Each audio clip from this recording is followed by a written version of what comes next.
真的是要严格管理，因为最近不少路跑会用这种彩色的元素呢，就是八仙乐园这次酿祸大爆炸的祸首。化学老师就表示呢，其实这种玉米做的彩色粉末，只要呢浓度高、离火源近，或是有人抽烟，都可能会造成粉尘爆炸。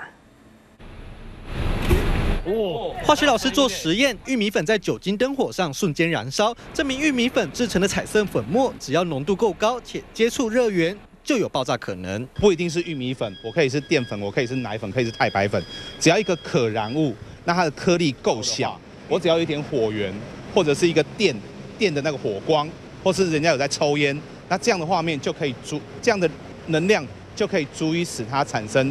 那个粉尘爆炸，粉尘爆炸或散燃有5大条件，包含易燃粉尘、散布、有火源、局限空间和充足氧气。而粉尘颗粒大小则是燃烧速度的关键。举例来说，一个边长2公分的正方体，总表面积为24平方公分，同样重量，但各边长各切1公分，总表面积会增加1倍，反应速率也会增加。因此，颗粒越小，爆炸几率更高。只要我空间浓度够高，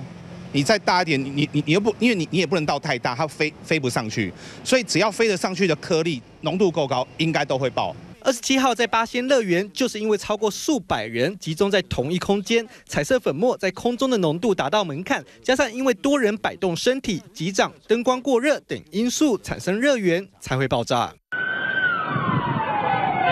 粉尘爆炸在国际上早有案例。去年8月，在中国大陆昆山中荣工厂就因为粉尘爆炸造成69人死亡。而2008年，美国皇家糖厂也发生了工业粉尘爆炸事故，多人死伤。但这样血的教训，台湾没有学到。这几年还是持续流行彩色路跑或彩色粉末趴。我觉得路跑比较没有问题，因为他们定点的话会比较有问题。因为定点我喷，而且所有人都在那边，那最主要还有一个主舞台，那个灯都已经很烫了，